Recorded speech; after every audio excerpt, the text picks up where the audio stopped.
Matapos magpaalam ng It's Showtime para sa kanilang 12 days suspension ay agad na sinugod ni Vice Ganda si Luis Manzano sa kabilang studio habang nagre-rehearse ito ng pansamantalang ipapalit sa Showtime.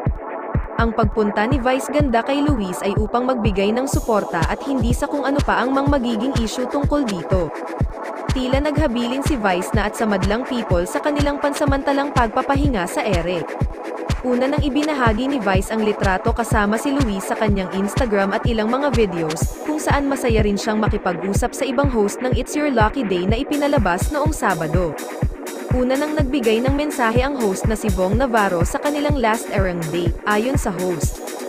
Abangan muli ang It's Your Lucky Day, with Luis Manzano, Melay Cantiveros Francisco, Shaina Magdayaw, Jenica Garcia, Seth, Francine, Long Mejia, Negi, Petit, at Tethay.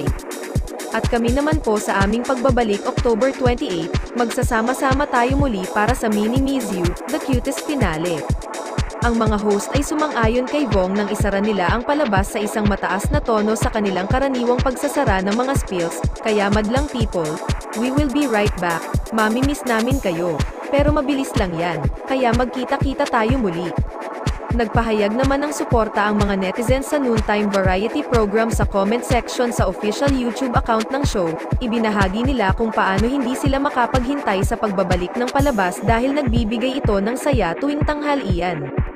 Samantala, bukod sa kanilang fun games at prizes, pinag-usapan at kinatuwaan din sa social media ang binitawang hirit ni Luis. Ito'y matapos niyang sabihin sa kanyang co-hosts, na hindi kailanman makakalimutan ng kanilang manonood, ang programa nila dahil sa gagawin nitong kasaysayan. Aniya, naniniwala ako ngayon, gagawa tayo ng history. Alam niyo ba ang mga kabataan ay pagkatapos ng ilang taon, pag-uusapan tayo. Nasa libro tayo ng Hekasi, ang tanong, kung bakit tayo pupunta sa history, kasi first time sa lahat ng shows ng ABS-CBN, kahit sa buong industriya. Hindi pa tayo natatapos ng unang episode, ma-announce na natin ang huling 2 linggo. Marami sa mga netizen ang natuwa sa umano'y sense of humor ni Luis, maging ang kanyang mga co-host na bagay raw sa noontime show. Hinangaan din ng netizens ang pagiging professional daw ni Luis, na nagpasintabi sa mga katapat nilang noontime show sa ibang istasyon. Sa opening spills kasi ng TV host actor, bukod sa It's Showtime ay binati rin niya on-air ang Eat Bulaga at Eat. Mensahe ni Luis, gusto naming batiin ang It's Showtime family, sa lahat ng madlang people konting tiis na lang makakasama nyo na ang It's Showtime family. At bubusi na rin po tayo sa Eat Bulaga, hello po sa inyong lahat, at syempre sa TVJ po, panandali ang makakasama po namin kayo sa noontime. Kabilang sa lucky segments ng programa ang Pangmalakasyon, Lokang Kalye, Lucky Pick, Potluck, at Stars for All Season. Sa Pangmalakasyon, 10 mapalad na studio audience members ang pwedeng manalo ng cash prizes, 5 sa kanila ang uusad sa jackpot round, kung saan haharapin nila ang Kashingkok board para palakihin din ang may uuwing pera. Diskarte ang kailangan para sa Lucky Pick, kung saan pipili ang mga napiling audience member ng kanilang lucky weapon para sa hamon of the day. Talino ang gagamitin ng ilang studio contestants sa padlock para sagutin ang mga nakahandang tanong. Ang mga mananalo sa 2 segments ay tutuloy sa jackpot round na match swerte, kung saan kailangan nilang hulaan ang item na kukumpleto sa showcase ng araw na yon. Hindi lang studio audience ang maswerteng mag-uuwi ng papremyo dahil iikot din ang Lucky Stars sa iba't ibang barangay para makapagbigay ng grocery package at pera sa Tlok-King Kalye. Pangarap ng mga Pilipinong may edad 50 pataas ang tutu pa rin sa Stars for All Season, bawat araw.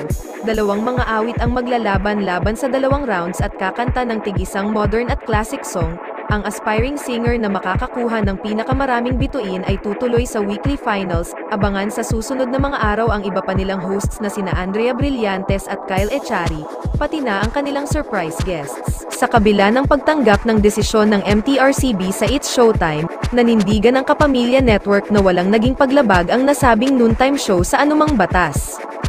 Lubos naman ang pasasalamat ng ABS-CBN sa lahat ng mga sumusuporta at patuloy na nagmamahal sa programa. Buong puso kaming nagpapasalamat sa lahat ng nagmamahal, sumusuporta, at nanonood ng aming programa. Patuloy kaming maghahatid ng saya at inspirasyon sa aming minamahal na madlang people, ayon pa sa pahayag ng Kapamilya Network. Our heartfelt thanks to our viewers for their unwavering love and support for It's Showtime, which will return on October 28 stronger and better than ever. Maraming salamat, madlang people. Sa kabilang banda, usap-usapan ang pasabog na pagbabalik ng It's Showtime. Ayon sa mga source, may malaking sorpresa ang programa sa pagbabalik nito para sa madlang people. Mukhang magiging masaya ang comeback day ng It's Showtime dahil may usap-usapan na matutuloy ang kanilang magpasikat performance ngayong taon bilang selebrasyon ng kanilang 14th anniversary ng It's Showtime. Naghahanda na rin ang production staff para sa mga bagong segment at dance contest at sa magbabalik na Stars on 45 na inaabangan ng manonood sa pagbabalik ng It's Showtime. Mukhang hindi bibigwin ng It's Showtime family ang madlang people at solid nilang fans kaya hindi mababalewala ang 2 linggong paghihintay. Sa dami ng mga pinagdaanan, caring-carry na natin to, ika nga ni Vice Ganda, naranasan na natin ang ma-torture, mabugbog, ilibing ng buhay, ngayon pa ba, tapik na lang ito, lahad pa ni Vice. Aniya, marami man ang walang kasiguraduhan ay sigurado naman siyang mahal sila at susuportahan sila ng buong madlang people. At ang pagmamahal na yun ang bumuhay sa atin sa bawat paghihingalong naranasan noon, ang puso ng madlang people ang totoong tahanan natin, say pa ni Vice. Kaya naman patuloy lang silang magpapasaya at magbibigay ng pag-asa sa lahat ng sumusuporta sa kanila. Ani pa ni Vice, maniwala ka. Ituloy lang ang sikap, sa duloy kikislap, sa oras ng iyong panghihina at pagkalito ay sasamahan kita, babuhatin natin ang isa't isa. Itataguyod kahit anong pagod, di kita iwan, pahirin mo ang iyong luha, itutuloy natin ang saya, dito at doon, damhin mo ang mahigpit kong yakap, mahal na mahal kita, dagdag pa ni Vice, sa bawat bagay na nawawala, ito ay paniguradong may kapalit, life is fascinating and makes you grateful, when it takes one thing from you it always replaces it with something else.